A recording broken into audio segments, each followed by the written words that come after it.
Nehemiah 2. Huh? No, I ain't leaving nothing. Did y'all have sheets? Well, I'm all out of sheets.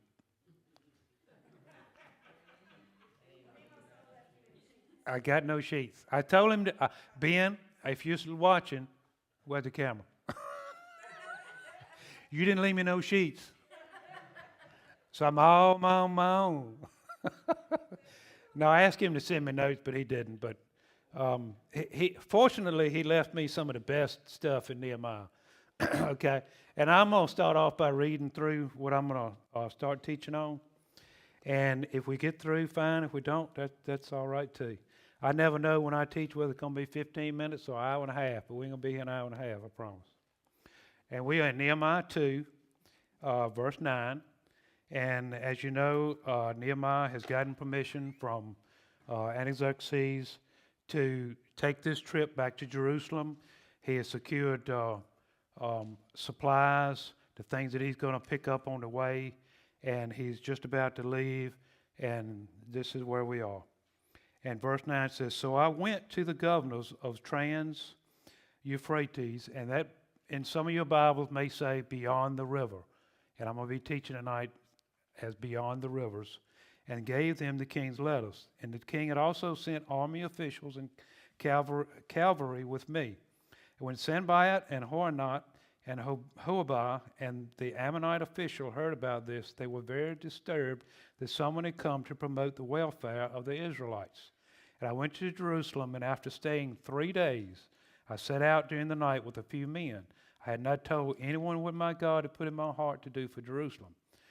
There were no mounts with me except the one I was riding on. By night I went through the valley gate, through the jackal well, and the dung gate, examining the walls of Jerusalem, which had been broken down, and its gates, which had been destroyed by fire. Then I moved on toward the fountain gate and the king's pool, but there was not enough room for a mount to get through. So I went up by the valley by night, examining the wall. Finally I turned back and re-entered through the valley gate. The officials did not know where I had gone or what I was doing, because as yet I had said nothing to the Jews or the priests or nobles or officials or any others who would be doing the work. Then I said to them, "You see the trouble we are in. Jerusalem lies in ruins, and its gates have been burned with fire. Come, let us rebuild the wall of Jerusalem, and we will no longer be in distress." I also told them about the gracious hand of my God upon them and what the king had said to them. And they replied, "Let us start rebuilding." So they began this good work. But when Sanballat the Horonite and Hamot the Ammonite official and Gershwin the Arab heard about it, they mocked and ridiculed us. "What is this you are doing?" they asked. "Are you rebelling against the king?" "Are you rebelling against the king?" I answered them by saying, "The God of heaven will give us success. We, his servants, will start rebuilding. But as for you, you have no share in Jerusalem or any claim or historic right to it." Now, that's some good stuff right there. That's some good stuff. First of all, I want to start off by saying and showing.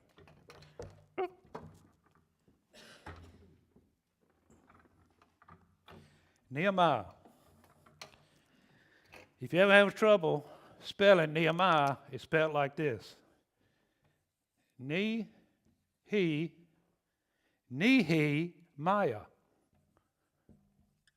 Nehemiah. Okay? And if you ever have trouble spelling Jerusalem, it's Jerusalem. Jerusalem. You can always remember how to spell it. Okay? Now, Nehemiah was full of heart. He was full of prayer. He was full of faith, and he was full of wisdom. And he had a big vision. Okay? A big vision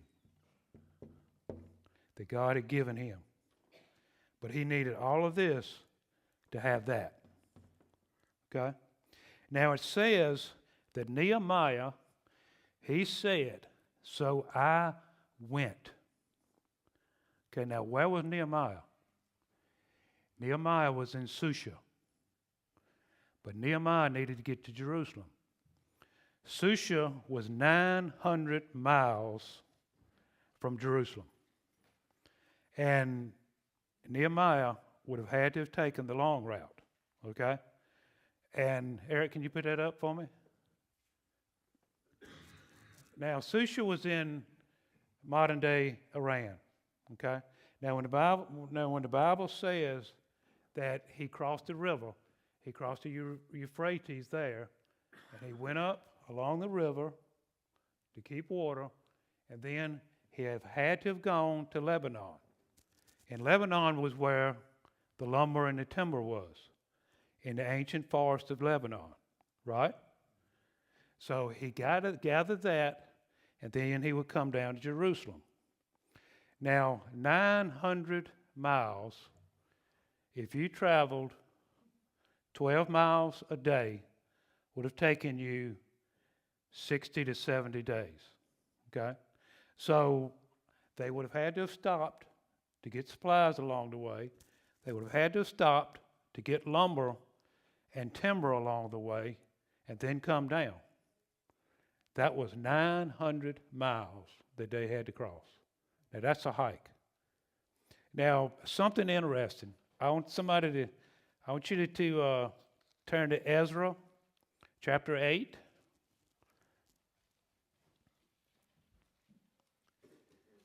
And somebody read verses 21, 23 for me, if you would.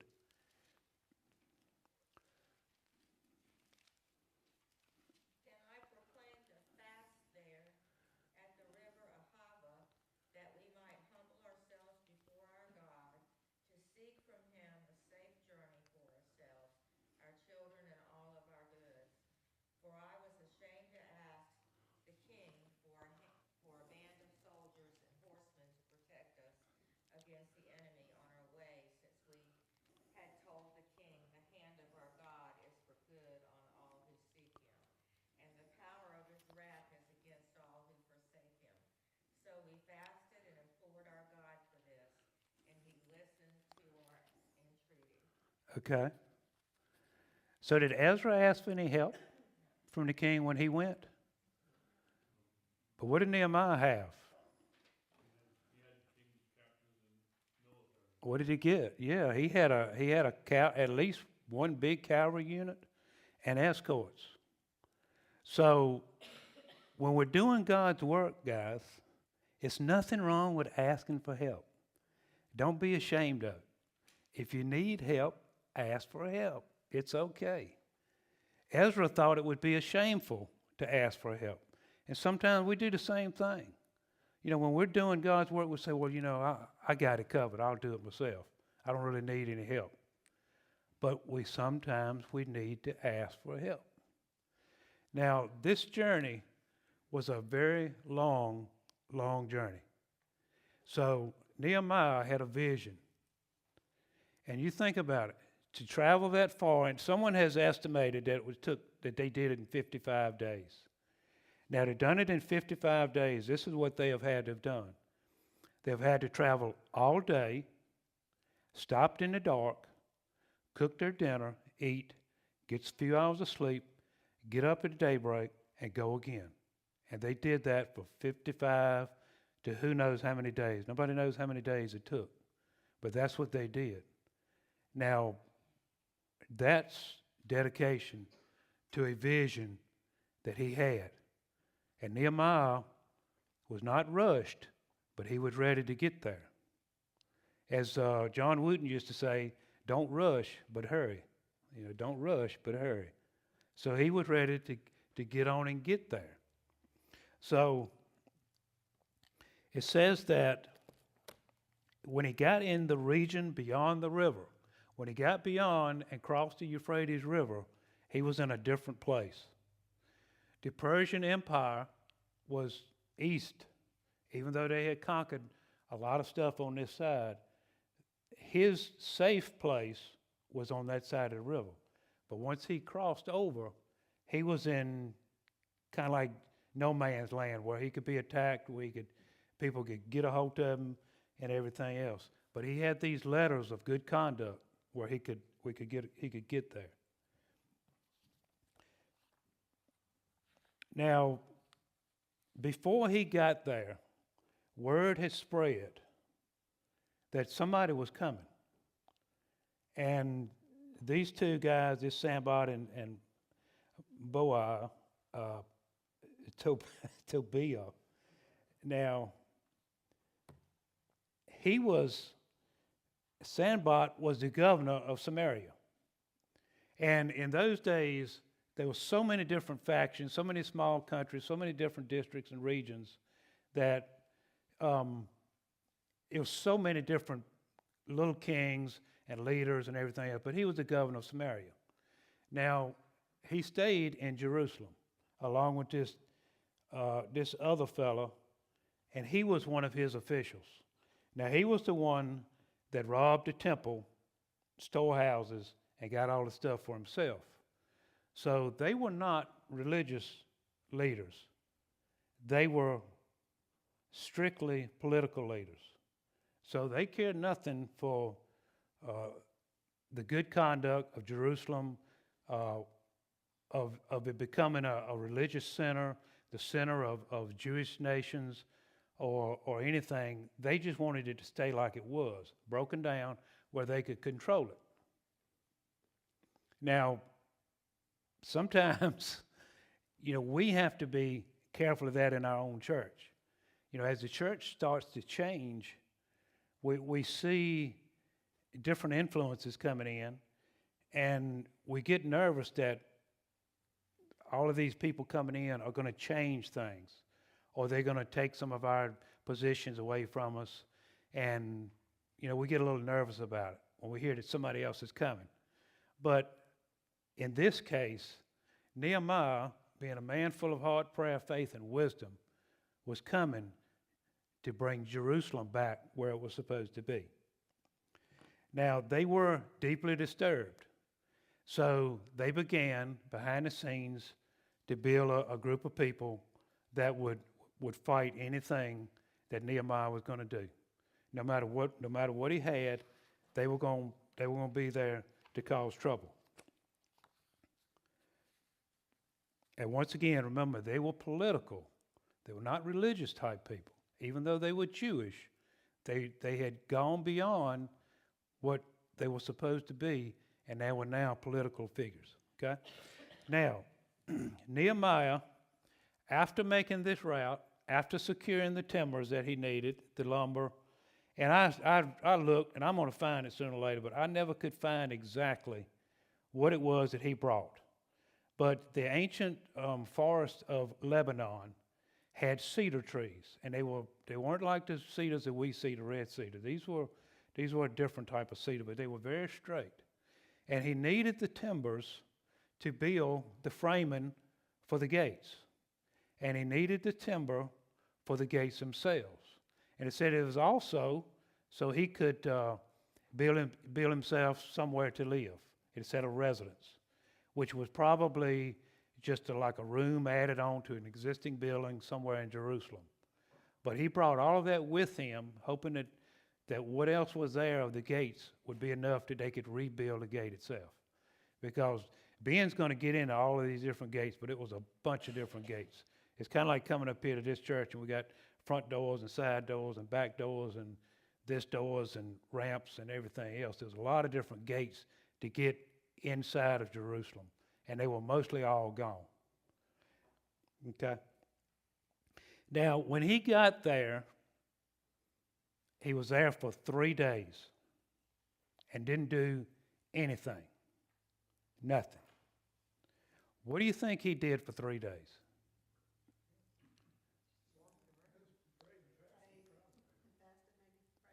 Okay? For 3 days. And he was probably pretty tired, so he might have slept some of that time too. But once again, Nehemiah was a man of vision, and he had a plan. He knew in his mind what he had to do, but he wanted to make sure of what he had to do. Okay? He didn't want to rush into it. And I was telling the youth on Sunday that sometimes when we make decisions, we need to wait a half a day or a day before we make them. I know in the business that I'm in, we'll get in a desperate situation sometimes, And I'll say, all right, let's give it a day. Let's give it 2 days before we rush and do anything stupid or whatever. But oftentimes when we make a decision, we don't spend enough time thinking about that decision. Give it some time. Give it a little time before we jump into it. And then that night, probably by not maybe a full moon, but a fuller moon where he could see good, it says this. It says, then I arose in the night, and a few men with me, just a few. And I told no one what God had put on my heart to do at Jerusalem. No one. He had told no one. Okay? Now, at this point, I want to stop and chase a little rabbit. I listened to a sermon by Billy Graham not long ago, and it was the 5 things that you never tell deeply anyone else. And I said, well, if you got a close friend or close group of friends, you can tell them anything, right? Well, the more I listened to it, the more it made sense. And this was the things that he said. You should never share too deeply your plans. Now, when I was a teenager, there was something that I wanted to do. And I told somebody very close to me that I had the desire to do this. And they told me that it was the stupidest thing that I had ever heard. Just forget about it. Well, I done it anyway. So when you make plans, you don't have to indulge everything that you plan. The success that you have, let it show other people that you had a plan. But if you divulge a lot of your plans to other people, they'll critique it, they'll criticize it, and they'll stop you, sometimes in your tracks, especially if you're someone that's turned back to your faith. Say, no, you don't need all that stuff. Just leave it alone.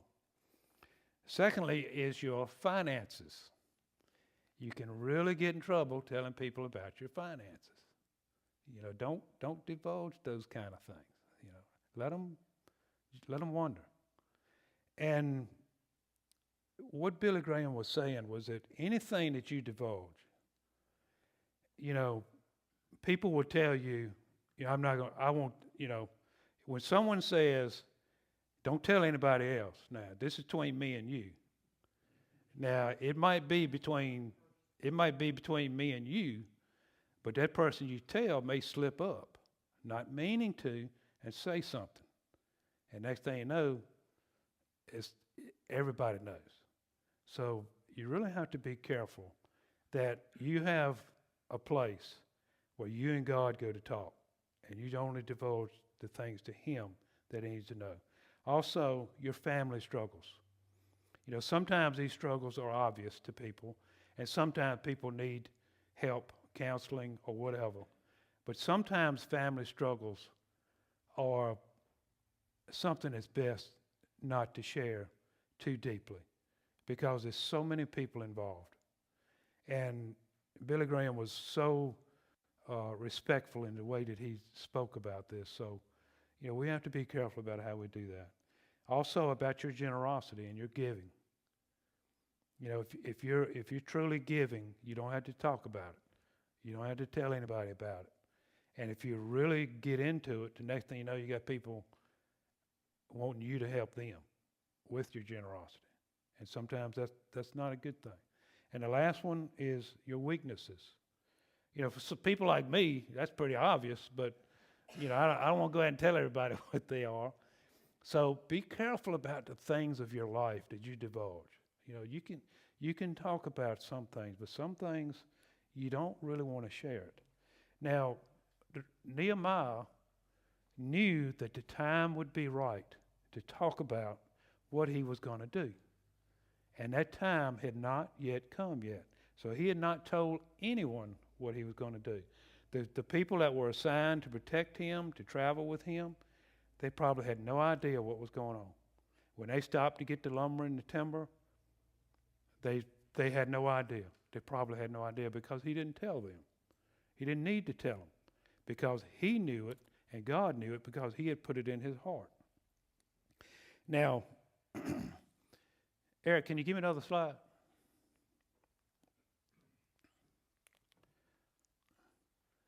Now,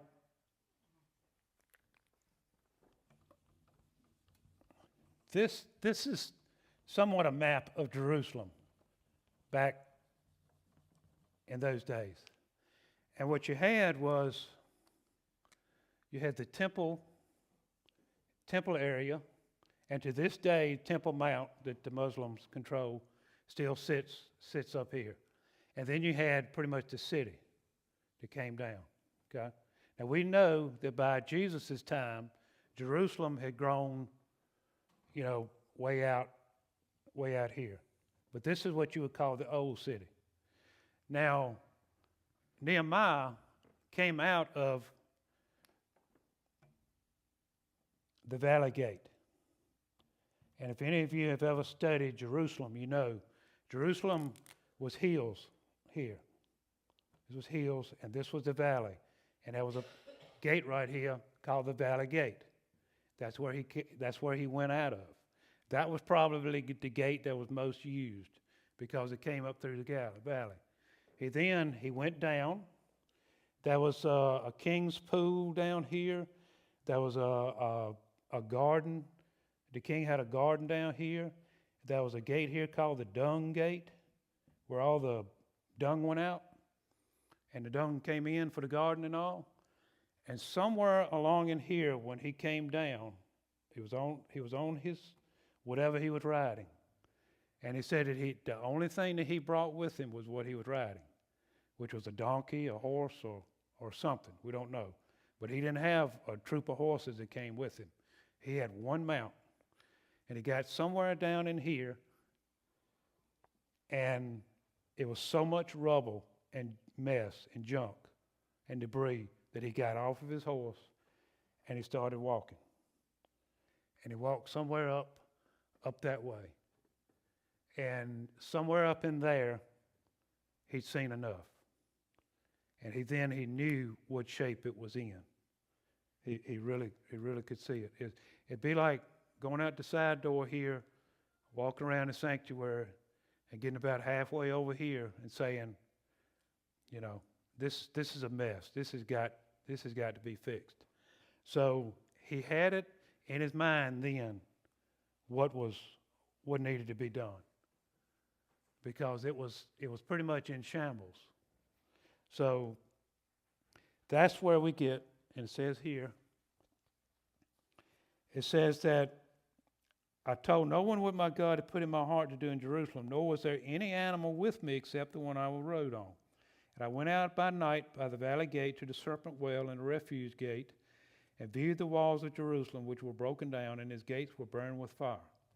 Then I went on to the fountain gate and to the king's pool, but there was no room for the animal under me to pass. So I went up in the night by the valley and viewed the wall, and then I turned back and entered by the valley gate, and so returned. So he turned around, went right back where he was, went right back in the same gate. And so returned. And the officials did not know I had gone or what I had done, and not yet told the Jews, the priests, the nobles, the officials, or the others who did the work. So Nehemiah made an inspection of Jerusalem, and it didn't look good. Now, if we did an inspection of ourselves in our church, what will we find? What do you think we would find? Now, King Nebuchadnezzar, who was before Artaxerxes, he made a point of destroying the gates and the walls and leaving Jerusalem exposed. That was what he wanted. A lot of people would have said, we've got the temple area. We've got that. That's good enough. We don't really need anything else. That's good enough for right now. But Nehemiah knew that it was not. If the Jews were going to reclaim Jerusalem, they would have to be able to protect themselves. So, when we had the fire here, and inspectors came the next day. What did they find? They found a mess, didn't they, Terry? They found a mess. They found a big old mess. We had smoke damage that evening. I came in here and it was just a mess. The walls, everything was just a mess.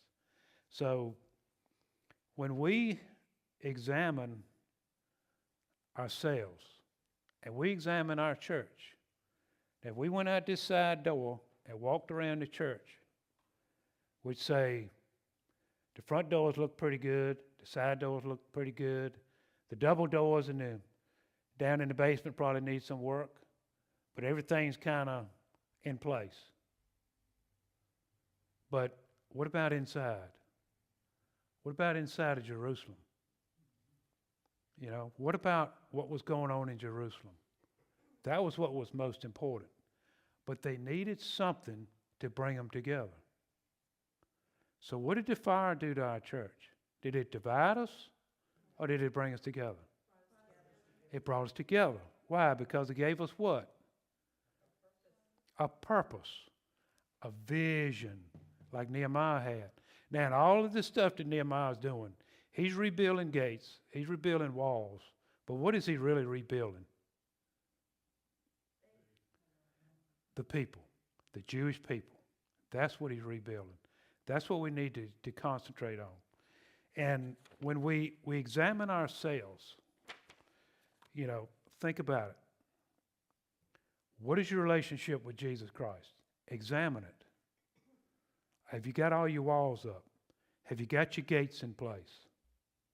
Have you really given him the building to live in that you should? What about your children?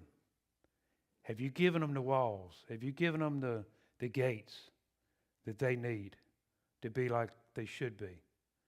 You know, examine yourself every now and then. Take a walk around and take a look at yourself.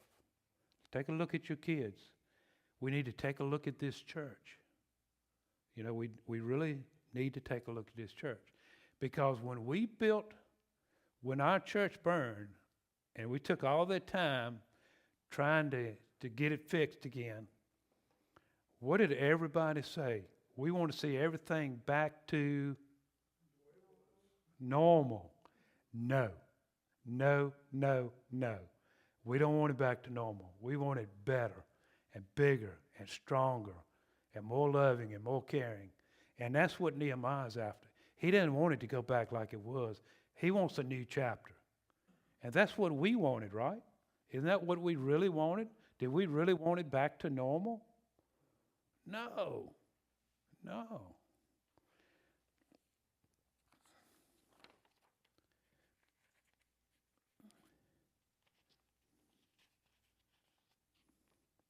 Now, how many people did Nehemiah bring with him to work on the walls and the gates? How many people did he bring with him?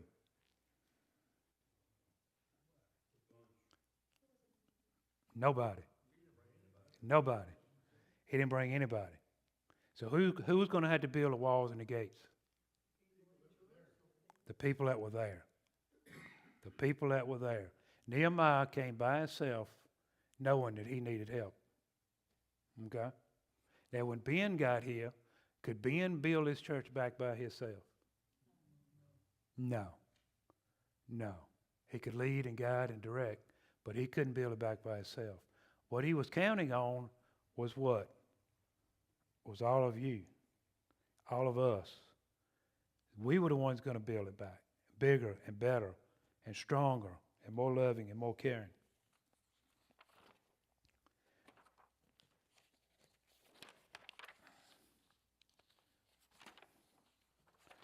Anybody got any questions before we move on?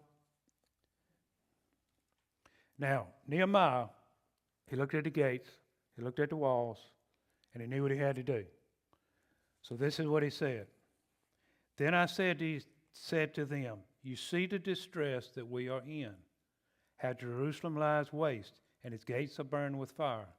Come and let us build the wall of Jerusalem, that we may no longer be a reproach. And I told them of the hand of God which had been good upon me, and all of the king's words had been spoken to me. So they said, let us rise and build. Then they set their hands to do this good work. Then he said to them, he was ready. Were they ready? Yes. Yes. Now, what was so different this time around? What was so different? When our church started to grow, what was the difference? What did we really need? Yes. Yes. But we got someone in place, a leader, that everyone would follow, would greatly follow. And he had given the people permission. I'm going to lead it. I'm giving you permission. The king's given us permission. Let's build it. So they decided, and you know, Ezra had tried it. This has been going on for 160 years, this mess that they had. 160 years. But now some special man named Nehemiah would lead it and give them permission and say, let's build it. And the people said, let's do it. Let's do it. What people need is a purpose. What they need is a vision. And when we don't have that anymore, we won't grow anymore. We gotta keep going. We got to keep going. What time is it? Okay. So they decided that we're going to help build it. Now, Nehemiah couldn't have done it by himself, and he didn't bring people with him to do it. So he could only use the people that were there.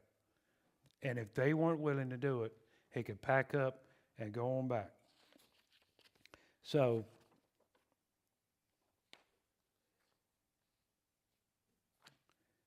let me ask you this. What did the people get? What did they get out of rebuilding the gates and the walls of Jerusalem? What was that?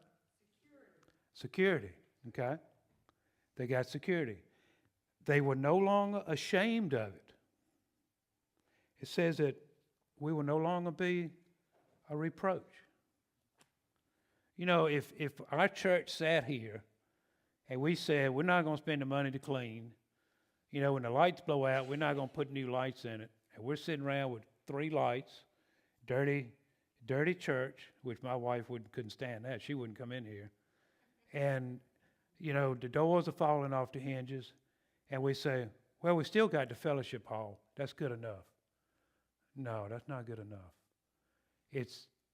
We've got to have, not necessarily pride, but we've got to have a place that we can come and worship that's functional, that we can love each other in, and we have to sometimes spend the money on this building to keep it a place of worship. And they said, we are no longer going to live in a pitiful, filthy, dirty, broken down old city. Now, does anybody know what Jerusalem, what the word means, Jerusalem? What does it mean? The city of peace. Now, you can only have peace if you're secure, right, Catherine? You can only have peace if you got secure. When you got walls and you got gates, then you can be secure, okay? And that lasted, when Nehemiah built it back, it lasted a long time. Now, when something that you really ought to read is in AD 70, after Jesus' time, and that was 490 years after Nehemiah, the Roman Empire invaded Jerusalem. It's great reading. You really need to read it. You really do. But the city had swelled way out to here. It was during Passover when the Romans invaded. There was 1 million Jews, well over 1 million Jews in Jerusalem during Passover when they attacked.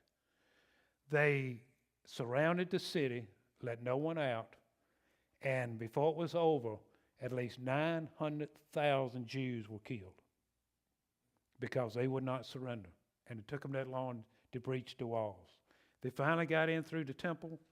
The Jews would let them get down a little ways and surround them and kill that group of soldiers.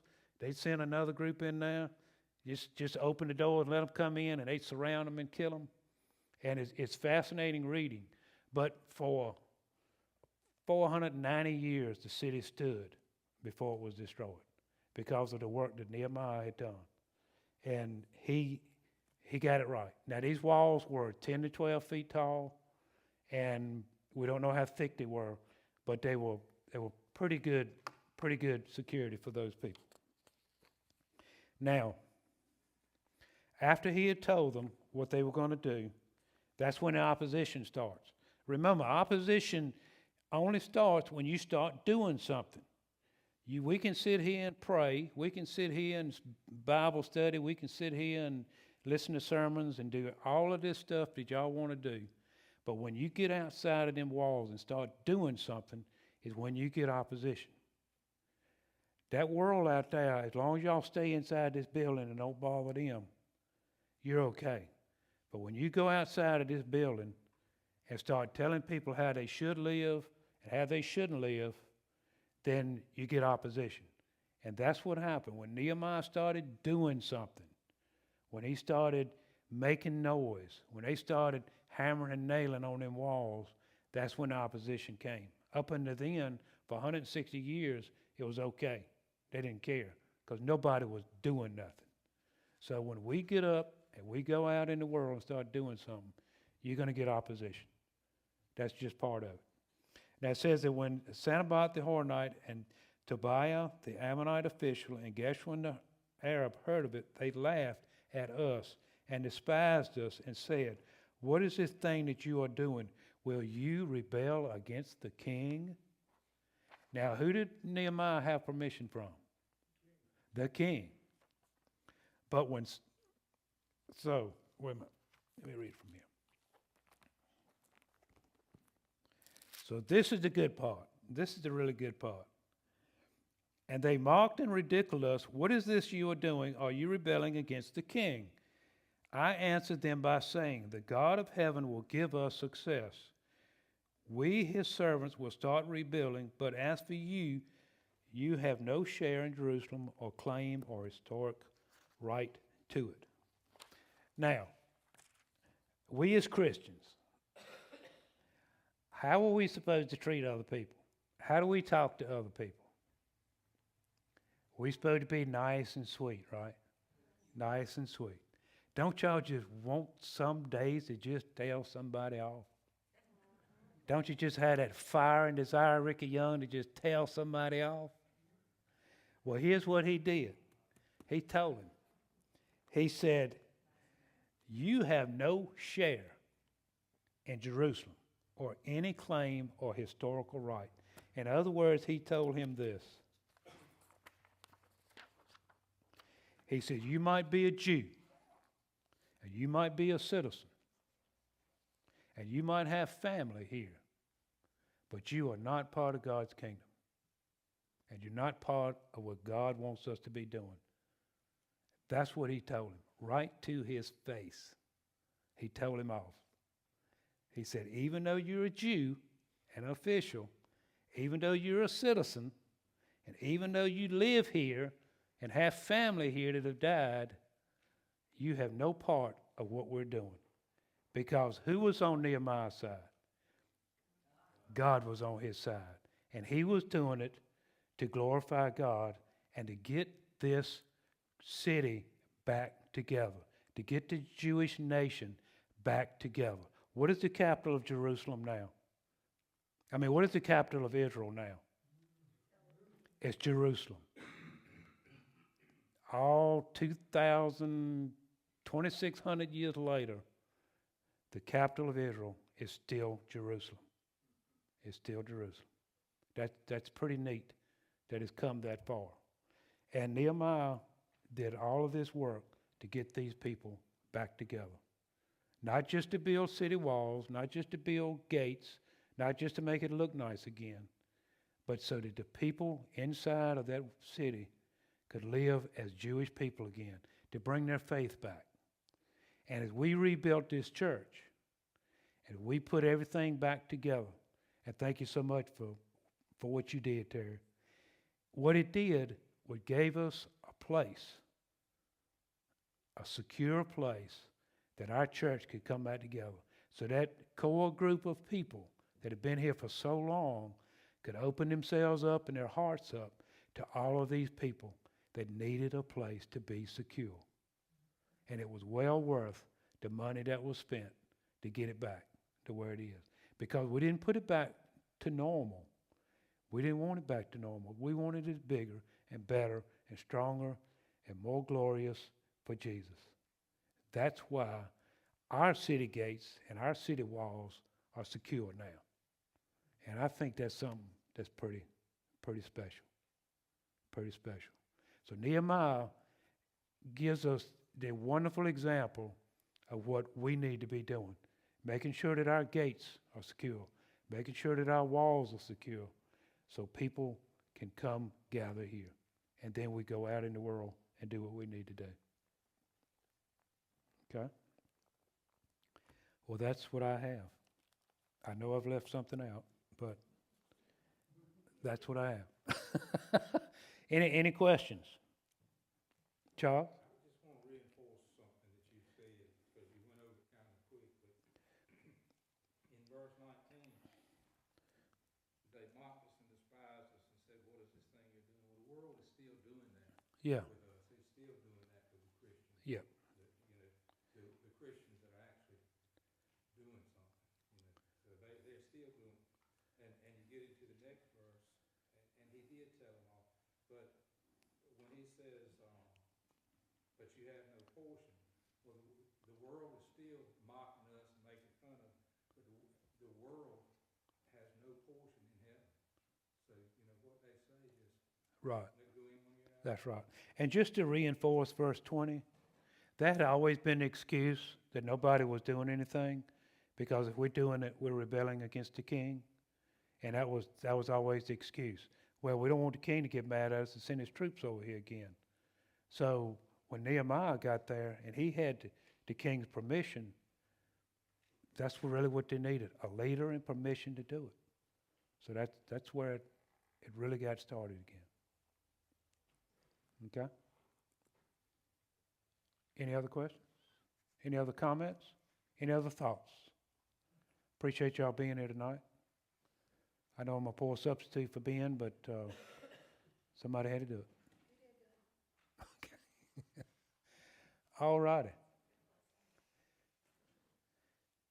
Terry, would you dismiss us in prayer and pray for anybody that I might have missed a few minutes ago? It's not any better than mine, huh?